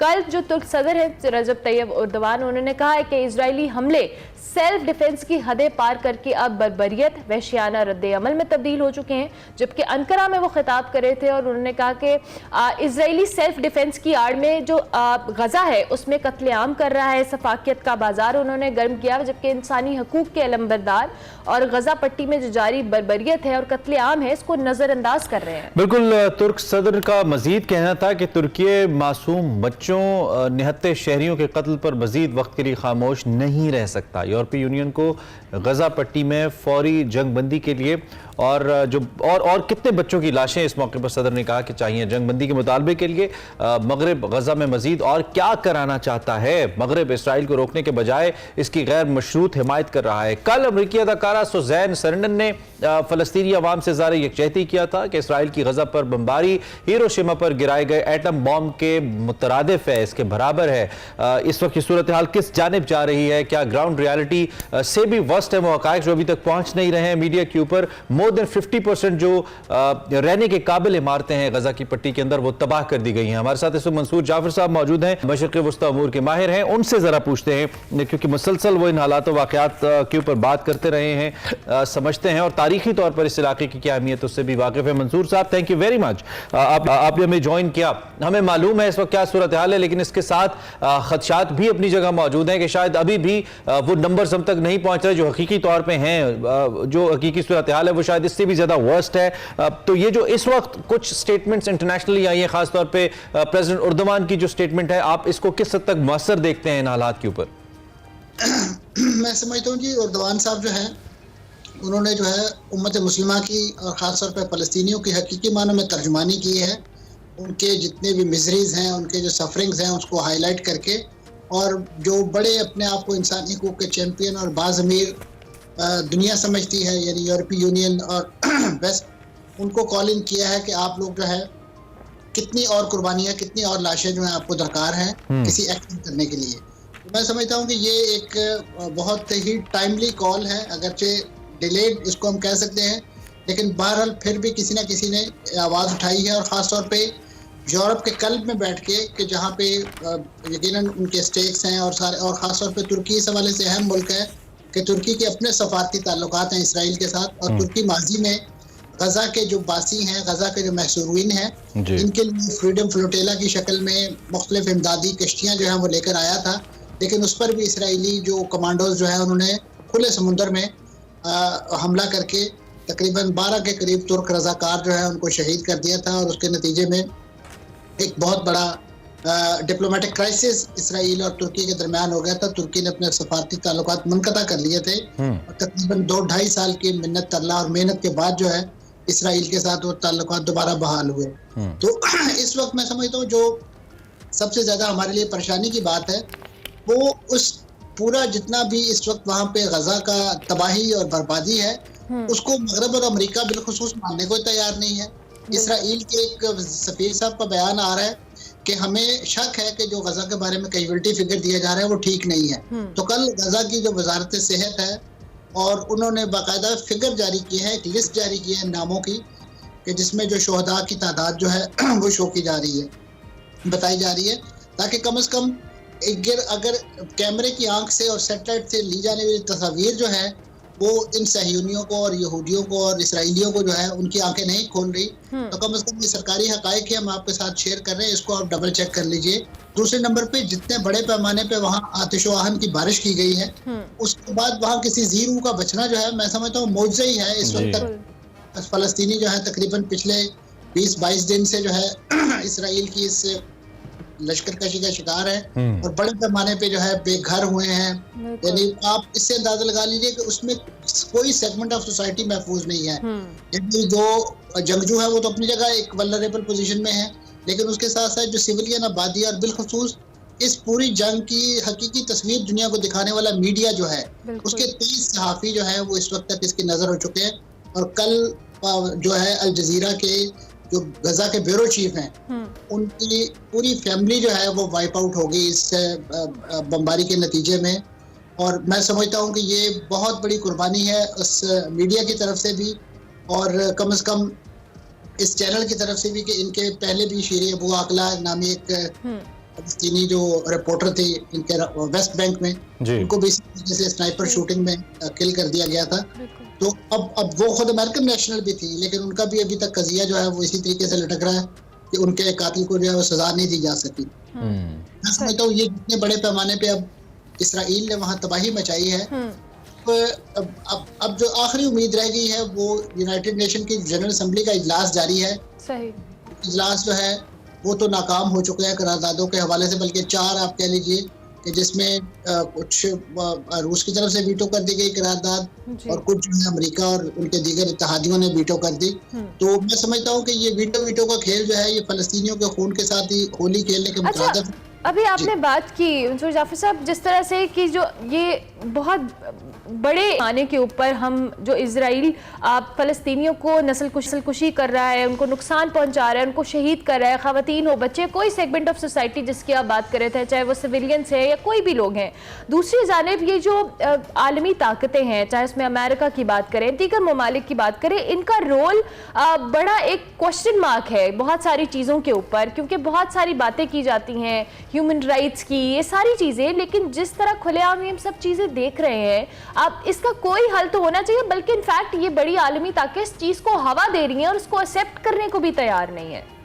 मैं समझता हूँ जी कि वेस्ट की यही जो दोगली पॉलिसियाँ हैं उसकी वजह से वेस्ट खुद भी गैर महफूज होता है और पूरी दुनिया का अमन जो है वो भी एट स्टेक होता है। आप देखिए कि इनकी ऐसी ही पॉलिसियों के नतीजे में अफगानिस्तान जो है वो राख का ढेर बना और उसके बाद इराक में भी इसी नौयत के झूठे और बेबुनियाद प्रोपेगेंडे और वेपन ऑफ मास डिस्ट्रक्शन का शोर मचा के इराक से ईंट बचाई गई और आज इराक जिस हाल में है वो हमारे सामने है। और अब जो है एक नई मंजिल उन्हें यहाँ पे गजा में या फलस्तीन के अंदर मिल चुकी है। तो यही बेसिकली वो नाइंसाफी पर मबनी पॉलिसियाँ हैं कि आप जब हक और सच की बात नहीं करते, मजलूम का साथ नहीं देते, तो वो मजलूम जो है फिर आपको अपना रद्द अमल दिखाता है। और बाज़ औक़ात वो रद्द अमल, ये तो तंजीमें अपने आप को बहुत कंटेन रखती हैं, इनकी जद्दोजहद फ़लस्तीन के अंदर है, इसराइल के अंदर टेरिटरीज के है। अगर यही तंजीमें जो है कल को खुदा न खास्ता अपनी इसी रद्द अमल को दुनिया के दीगर कैपिटल्स में दिखाना शुरू कर देंगी, इसराइली अहदाफ के खिलाफ, अमरीकी अहदाफ के खिलाफ, जिसकी शुरुआत हो चुकी है। शाम में इस अमरीकी जो फौजी अड्डे हैं उस पर निशाना, उसको हमले का निशाना बनाया जा रहा है, इराक के अंदर उस पर हमले किए जा रहे हैं। अच्छा जैसे जो हुकूमतें हैं इनके तो चले वेस्टेड इंटरेस्ट जो भी हैं वो हैं और हमें मालूम है कि क्या है, वो एक टर्म इस्तेमाल की जाती है डीप पॉकेट्स, वो तो हैं अपनी जगह, लेकिन इन ममालिक की जो आबादियां हैं, जो इसके रहने वाले हैं, जो शहरी हैं, वो तो इन हुकूमतों के मोहताज नहीं है। वो तो अगर एक जानवर की भी गैर कानूनी तौर पे उसको भी मार दिया जाता है तो लॉज हैं, उनकी इंप्लीमेंटेशन है और उनकी सजाएं हैं, वहाँ पे कानून बहुत सख्त हैं। तो इन ममालिक के शहरी क्यों नहीं जाग रहे? जी मेरा यहाँ पे सवाल ये है कि वो जो कुछ हद तक हिमायत मिली है फ़लस्तीन के हक में और उस जुल्म के खिलाफ जो वहाँ पे हो रहा है, लेकिन शायद ये आवाज़ इतनी मौसर नहीं है, इतना मैसिव प्रोटेस्ट नहीं है जो कि किसी मुल्क को मजबूर कर दे कि वो किसी ऐसे जालिम मुल्क की हिमायत ना करे। और दूसरी जानिब जो मीडिया के ऊपर क्रैक डाउन है, बड़े बड़े एंकर्स जो कि मुख्तलिफ चैनल्स के ऊपर काम कर रहे हैं, बड़े बड़े सहाफ़ी, उनको न सिर्फ उनकी मुलाजमतों से फारिग किया गया है, अमेरिका जैसे मुल्क के अंदर यहाँ पे ये हो रहा है। तो आपको नहीं लगता कि जो अवाम है उसको भी खड़ा होना चाहिए, जो कि अल्टीमेटली कहीं ना कहीं ये उनके हुकूक को खस्म करने के बराबर है, इजहार राय को खत्म करने के बराबर है जो ये किया जा रहा है इस तनाजुर के अंदर? देखिए जी, जहाँ तक तो वेस्टर्न अवाम का ताल्लुक है, अमेरिकन अवाम का, तो मैं समझता हूँ वो अपने तौर पे जिस अंदाज से प्रोटेस्ट कर रहे हैं वो उसको एक्नॉलेज किया जाना चाहिए, अगरचे उसकी मैग्नीट्यूड या उसकी शिद्दत वो नहीं है कि वो अपनी हुकूमतों को किसी बात पे मजबूर कर सके। और हुकूमतें, माज़रत के साथ कहूँगा कि माजी में भी आपको याद होगा जब इराक पर अमेरिका ने हमला किया था तो दुनिया के सबसे बड़े एहतजाजी मुजाहरे जो हैं वो अमेरिका और लंदन में हुए थे। लेकिन यही इन्हीं की हुकूमतें थी जिन्होंने बेसिकली ये सारी लाओ लश्करकशी की थी। अब जो मैं समझता हूँ जो सबसे बड़ा चैलेंज है इस वक्त या जो ओपनिंग है वो सोशल मीडिया की है। और सोशल मीडिया पे जिस तरह आपने खुद पॉइंट आउट किया कि मेन स्ट्रीम मीडिया में भी इतना ज्यादा जैसे आप कहेंगे मार्शल लॉ किस्म की चीज है या एक क्रैकडाउन है कि अनकॉल्ड फॉर जिसे कहना चाहिए सेंसरशिप लगी हुई है कि वहां पे कोई भी मुसलमान एंकर कोई भी ऐसा बंदा या खातून जो है वो अगर इस मौक़िफ़ की हामी है हमायती है तो उसे ऑफ स्क्रीन किया जा रहा है। ये बुनियादी तौर पे मैं समझता हूँ मगरब का एक दोहरा म्यार है और ख़ास तौर पे मगरबी मीडिया का। अब आपने नोट किया होगा कि रिसेंटली दुनिया के 2 बड़े जो न्यूज़ के सरखेल समझे जाते हैं CNN BBC, उनके नुमाइंदों को फील्ड के अंदर जो है अब लोग जो है लान तान कर रहे हैं। उनके रिपोर्टर्स को कल गरब उर्दन से कवरेज के लिए निकाल दिया गया CNN की। इससे पहले उनकी एक रिपोर्टर को रफा क्रॉसिंग पे जो तल्ख जुमलों का सामना करना पड़ा एक वहाँ पे एहतजाज करने वाली मिस्री खातून की तरफ से। तो मैं समझता हूँ ये शुरुआत तो हो गई है। और इसी तरीके से सोशल मीडिया पर लोग अपनी बात जिस अंदाज से कह रहे हैं, सोशल मीडिया के भी जो बिजनेस मॉडल है वो अपनी मजबूरियां कह लीजिए या अपनी डबल स्टैंडर्ड्स कह लीजिए उसका इजहार करना शुरू हो गए। तो वन लास्ट पॉइंट, ये मैंने कल भी डिस्कस किया था लेकिन चूंकि आप नहीं थे मेहमान आज आप हैं तो मैं आपसे भी डिस्कस करना चाहता हूं। ये जो नए पावर सेंटर्स इमर्ज हो रहे हैं, नए पावर ब्लॉक्स इमर्ज हो रहे हैं, दो कि अभी ताकत बदस्तूर अमेरिका जैसे ममालिक के साथ है लेकिन इन टर्म्स ऑफ रिसोर्सेज जो अरब ममालिक हैं और फिर इन टर्म्स ऑफ जो पावर है या इन्फ्लुएंस है दुनिया भर के अंदर उसमें चीन और रूस जैसे जो ममालिक हैं, इवन तुर्की का भी हम नाम ले सकते हैं, उनकी तरफ से क्या ये दबाव या रिस्पॉन्स काफ़ी है जो अब तक आया है, या आपके ख्याल में अगर वो भी इसको रीवैम करे बेहतर तरीके से सामने आए तो शायद हालात को कंट्रोल करने में मुआवनत हो सकती है? देखिए जी, चीन, तुर्की और खास तौर पर कतर और किसी हद तक इसमें सऊदी अरब को भी हमें शामिल कर लें, वो अगरचे थोड़ी सी पैसिव डिप्लोमेसी कर रहे हैं लेकिन बहरहाल उनका एक अपना इन्फ्लुएंस है इस्लामी दुनिया के अंदर भी और कम से कम वेस्टर्न कंट्रीज के साथ, खास तौर पे जिस अंदाज से माजी में वो इसराइल के साथ अपने नॉर्मलाइजेशन के प्रोसेस के बारे में आगे बढ़ रहे थे। तो मैं समझता हूँ कि ऐसे बेबस नहीं है मुस्लिम दुनिया या कम से कम ये इमर्जिंग ब्लॉक्स कि ये इसराइल को या उसके सरपरस्त आला अमेरिका को सबक ना सिखा सके, क्योंकि आज मैं समझता हूँ बुलेट से ज्यादा बड़ा हथियार है वो बाइकआउट का हथियार है। ईरान को इसी हथियार के जरिए खत्म किया गया, यमन को इसी हथियार के जरिए खत्म किया गया। अब वक्त आ गया कि तमाम तरक्की पसंद अक़वाम, आज़ाद अक़वाम और ख़ास तौर पे जितने भी इंसाफ पसंद अक़वाम हैं वो अमेरिका और उसके इत्तेहादियों ठीक है और यकीनी तौर पे it's important for the global peace as well. Thank you very much Mansoor Jafar साहब, आपने अपनी राय का इजहार किया, अपना तज्जिया हमारे सामने रखा। मंसूर जाफर साहब हमारे साथ मौजूद थे। हम मशरिक़ वस्ता की ताज़ा तरीन सूरत हाल के ऊपर बात कर रहे थे। काफ़ी मखदूश है, हमारी दुआएं वहाँ पर मौजूद मासूम औरतों और बच्चों के साथ हैं। अल्लाह उनकी मुश्किलात को आसान फरमाए। कारवां सराय आपको मालूम है हर इतवार की शाम हम आपके लिए लेकर आते हैं। मुस्तनसर हुसैन तारड़ साहब अपनी ज़िंदगी, अपने तजर्बात आपके साथ शेयर करते हैं इस प्रोग्राम में। और इस वक्त चूँकि फ़लस्तीन की खबर बड़ी अहम है तो तारड़ साहब भी इसी मौजू को साथ कारवां सराय में लेकर चल रहे हैं। कुछ झलकियां हैं जिन मौजूआत पे बात हो रही है, एक ग्लिम्स आपको दिखाते हैं। आले इसराइल ऐसा इतराना भी क्या, ए आले इसराइल ऐसा इतराना भी क्या, घड़ी की सुइयां अगर आज रुक गई हैं तो कल ये फिर से चल पड़ेंगी। जमीन के छिन जाने का गम नहीं है, बाज के पर भी तो झड़ जाया करते हैं और इस तवील तिश्नगी का भी कोई खौफ नहीं। पानी हमेशा चट्टानों की तह में होता है और तुमने दरख्तों की चोटियां काट डाली मगर जड़ें बाकी रह गई हैं। ख़वातीन और हज़रात, आज का जो प्रोग्राम है ये दुख और शर्मिंदगी का प्रोग्राम है। मैंने आज तक जितने प्रोग्राम किए अपनी मर्ज़ी से किए, मेरी ख्वाहिश थी कि मैं करूं, वो मेरे मनपसंद थे और ऐसे मौजूद थे जिनके बारे में मैं बात करना चाहता था। ये पहला प्रोग्राम है जिसके बारे में बात नहीं करना चाहता क्योंकि इसमें सिवाय दुख के और शर्मिंदगी के और कोई चीज़ नहीं है। आप इमेजिन करें कि खुदा न खास्ता आपके किसी एक बच्चे को कुछ हो जाता है, बुखार हो जाता है, क्या महसूस करेंगे आप? हम उनका दुख महसूस नहीं कर सकते, हम तो मज़े से अपने घरों में बैठे हुए हैं।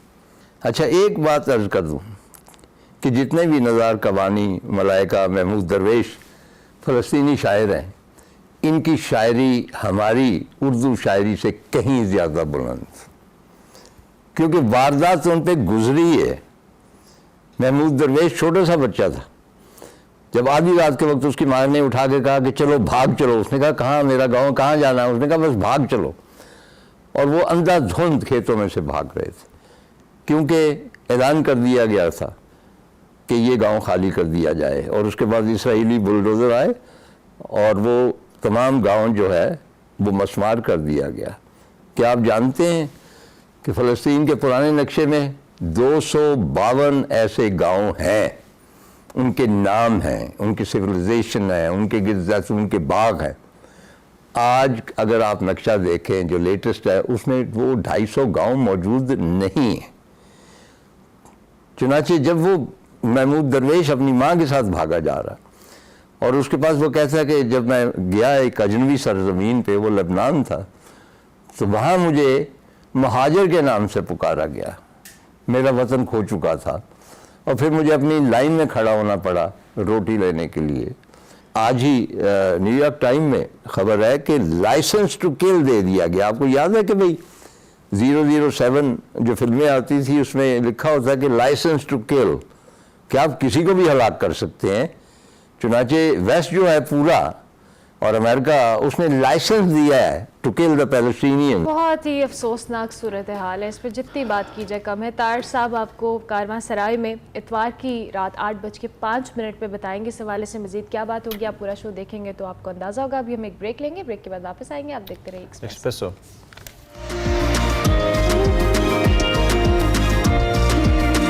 Welcome back to Expresso. अब हमारे सेगमेंट का वक्त बचा था और इसमें कल भी हमने एक बड़े अहम मौजू पे बात की थी और आज मुसलसल जो है ना अब हम एंगेज किए जा रहे हैं, लेकिन हम एंगेज नहीं किए जा रहे हैं। हम थैंकफुल हैं वकार मलिक साहब के कि वो तशरीफ़ ले आते हैं और बराह रास्त हमें मौका देते हैं, क्योंकि बहुत सारे ऐसे रिकॉर्डेड सेगमेंट्स के अंदर बातें होती हैं जो बतौर कहते हैं ना एक तशनगी रह जाती है कि हम वो पूछ लें। तो आज हम जनाब कुतुब बीनी में बात करें बुक रीडिंग के हवाले से, और जो मौजू हमने मुंतखब किया वो ये कि क्या वक्त के साथ इसमें इजाफा हुआ है या इसमें कमी वाक़ई हुई है, अगर इजाफा हुआ है तो कैसे हुआ है और कमी हुई है तो क्यों हुई है, ये सभी मौजूद हैं जिसमें हमने बात करनी है। ऑफ कोर्स बिल्कुल वकार अहमद मलिक हमारे साथ मौजूद है। वकार भाई अस्सलाम वालेकुम, कैसे हैं आप? मैं ठीक ठाक हैं, खुश बाश हैं। वकार भाई आज का टॉपिक बड़ा इंटरेस्टिंग है, बहुत सारे डिफरेंट पर्सपेक्टिव्स हैं जिस पर हम बात करते हैं बुक रीडिंग को लेके। कुछ कहते हैं लोगों का इंटरेस्ट अभी भी है, कुछ कहते हैं इंटरेस्ट खो गया है, लोग उस तरह से मुतालिया नहीं करते, लाइब्रेरीज वीरान पड़ी हैं। सो क्या आप इसका एनालिसिस देंगे कि क्या वाकई कम हुई है या लोग अभी भी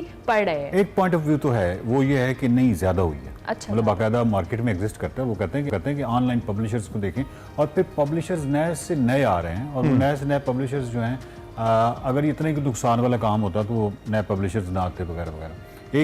एक पॉइंट ऑफ व्यू ये है।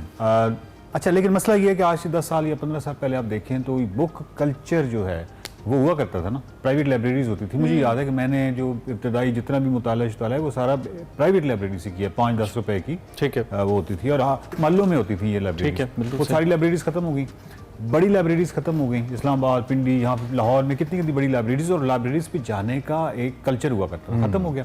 आपको लोग किताब हाथ में लिए घूमते नजर आते थे। मतलब मैंने अगर सफर पे जाना है, मेरा नावल अधूरा है या किताब अधूरी है तो मैं साथ ही रखूंगा ना। बिल्कुल, आपको कहीं किताब उस तरह नजर आ रही है, फिर किताब पे लोग बात करते थे, आपको कहीं नजर आ रहा है।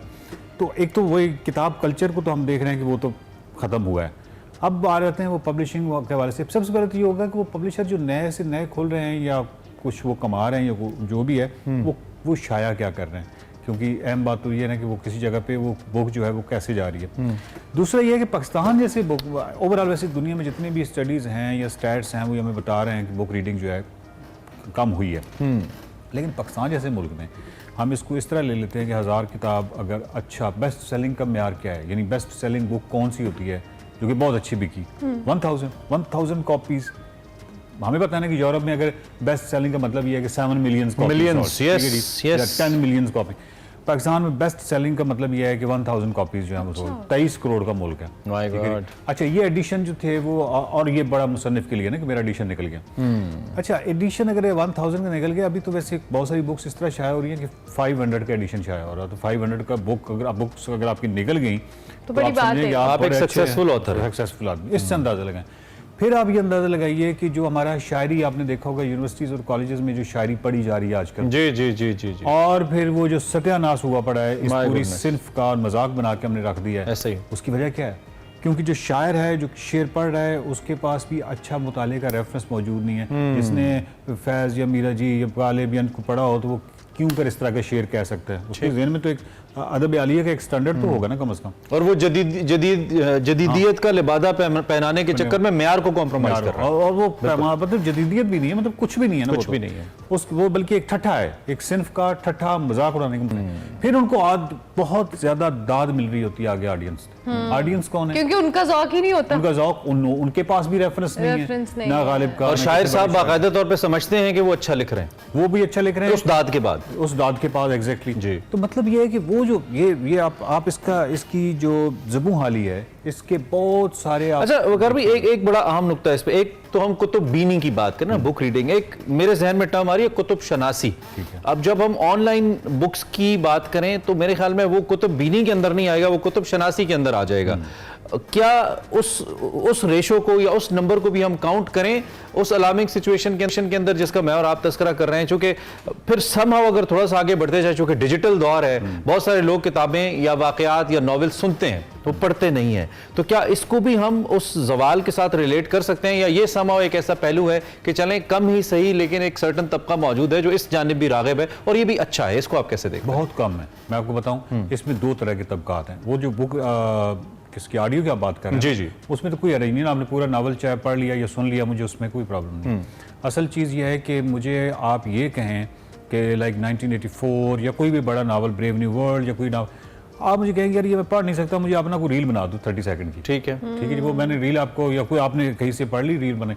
अब आप उस ब्रेव न्यू वर्ल्ड का या कोई भी नावल का नाम बाकायदा मार्केट में जहाँ पे भी आप बैठे हैं वो आप इस्तेमाल कर रहे हैं, आपके फरिश्तों को नहीं पता कि उसमें क्या लिखा हुआ है, आपने तो रील देखी है। ठीक है जी। एक है कि किसी चीज़ के अंदर घुस के बाकायदा एक मुताला प्रॉपर करना और स्टडी करना, एक है कि आपने रील इसी नावल को अगर हम ले ब्रेव न्यू वर्ल्ड को, तो इसमें कहा गया था ना कि एक टैबलेट होगी सोमा, नशावर टैबलेट होगी जो कि स्टेट्स दिया करेंगी और ताकि लोग खुश रहें और वो अपनी एक डिल्यूजन में होंगे, वो खुश होंगे। ठीक है जी, तो हम अपने मस्त से अपनी हुकूमत करते रहेंगे। एग्जैक्टली ना, आज आप इंटरनेट जो है वो सोमा गोली के मुतरादिफ है कि आप सोमा है, आप जो मर्जी आपको खिला दिया। जो कि पाकिस्तान की अभी भी हालिया पिछले एक हफ्ते में क्या हुआ है, पाकिस्तान की तारीख में एक बहुत ऐसा वाकया हुआ है जिसको हमने कोई कंसिडर नहीं किया। अभी इंटरनेशनल मीडिया ने थोड़ा बहुत किया, प्रोफेसर शेर अली बनी वाला, ठीक है जो आप, ठीक है। अब हमें क्या हुआ, सोशल मीडिया, यस, ये किताब से दूरी का मामला है कि आप इस लेवल पे चले गए। क्या 50s और 60s के पाकिस्तान में आप तस्वर कर सकते हैं इस तरह का वाकया?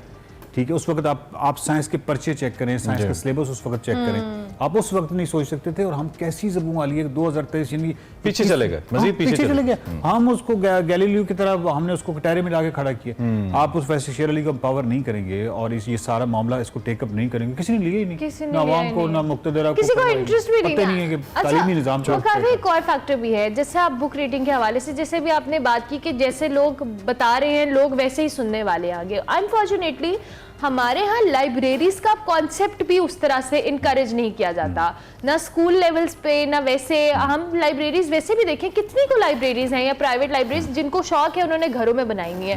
तो ये जो इंटरेस्ट लोगों का या यंग जनरेशन का या बच्चों का क्रिएट करना, ये भी तो किसी ना किसी की जिम्मेदारी बनती है। एग्जैक्टली ये बच्चों के लेवल पे एक चीज़ जो मेरे जहन में आती है कि जब आप उनको विजुअल मीडियम के साथ ज़्यादा लगा देते हैं तो बेसिकली अगर आप उनको किताब देते हैं टार्जन यमरू यार की, ठीक है जी, आपने या इस वक्त जो इंग्लिश की जो बहुत सारी बुक्स हैं ना, आप जब उनको देते हैं तो वो क्या करते हैं कि वो जंगल या वो जो टार्जन होता है वो अपना टार्जन और जंगल खुद क्रिएट करते हैं, विजुअलाइज यानी पढ़ रहे होते हैं लेकिन अपना जंगल खुद बनाते हैं। किसी का बनाया हुआ जंगल या किसी का बनाया हुआ टार्जन जो है वो टीवी पे नहीं देखते। इससे उनकी वो फैकल्टी जो है वो बहुत शार्प या तेज होती है क्रिएटिविटी की। और आखिर पे मैं आपको ये भी कहूँ कि विजुअल मीडियम की अगर हम बात करें, फिल्म कभी भी अल्टरनेट नहीं हो सकती आप कहते हैं किसी बड़े नावल पे जो है वो फिल्म बनी हुई है, वो कभी भी नहीं हो सकता। वो नहीं कर सकते। मैंने आज तक जितने एक बड़ा अहम नुक्ता इसमें, जो कि आप साइकोलॉजी के नुक्ता नज़र से, ऐसा क्या है जो लोगों को किताबें नहीं पढ़ने देता?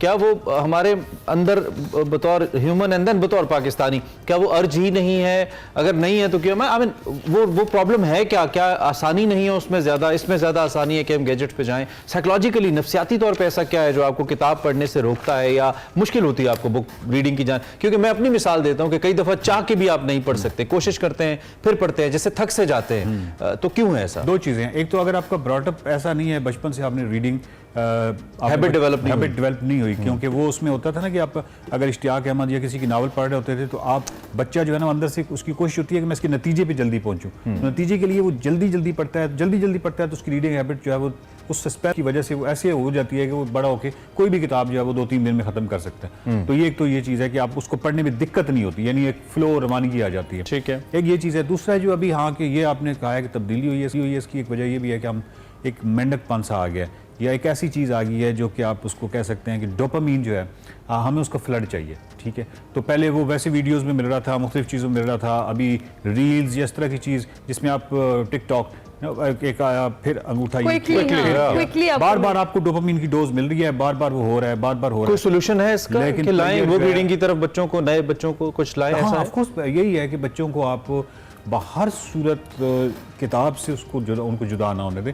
ये बिल्कुल भी अल्टरनेट उस तरह नहीं हो सकता कि अगर आप कहें कि मैं भी जिस तरह फिल्म की बात कर रहा था ना, मतलब मैं आज तक कोई एक फिल्म नहीं देखी जो बड़े नावल पे बनी हो और वो 20 to 30% भी डिपिक्ट कर पाई हो नावल को। वो मुमकिन ही नहीं है। नावल एक इतने लंबे नावल को आप 2-2.5 घंटे में क्या वो क्या हो सकता है? वो तो फिर वो उसकी अपनी डिमांड है, फिल्म की अपनी डिमांड्स हैं। बुक्स का कोई बदल नहीं है अभी तक, कम से कम नहीं है। एक हार्ड रास्ता है, मुश्किल रास्ता है, लेकिन उसका नतीजा बहुत ठीक है। थैंक यू वेरी मच वकार भाई, बहुत शुक्रिया। बड़ा इंपॉर्टेंट टॉपिक था जी कि आज से दोस्ती होनी चाहिए किताबों से और उसके लिए कोशिश भी करनी चाहिए और अपने बच्चों का इंटरेस्ट डेवलप होना चाहिए किसी ना किसी तरह पे। किसी भी सूरत किसी चीज़ का कोई ऑल्टरनेट नहीं हो सकता। इसी नोट में ब्रेक लेते हैं ब्रेक।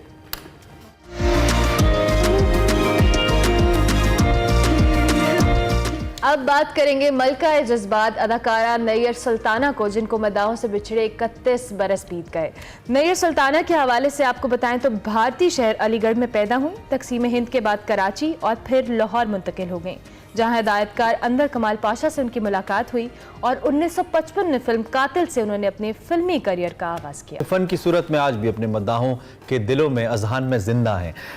इससे पहले कि हम प्रोग्राम खत्म करें, आज once again very important match है। बेस्ट विशेस देंगे पाकिस्तान टीम को प्रोटीज के खिलाफ। अल्लाह करे कि आज चोकर्स फिर चोक करें। I am talking about south Africa. Pakistan come back करे अपना लेकिन जो खबर है वो ये है कि चेन्नई के अंदर आज गरज चमक के साथ बारिश हुई है, जहां पे पाकिस्तान का मैच होना है। सो ये भी असरअंदाज हो सकता है पाकिस्तानी टीम को बेस्ट ऑफ लक। प्रोग्राम का वक्त खत्म हुआ, अब हम मिलेंगे मंडे को, तब तक के लिए अल्लाह हाफिज नासिर।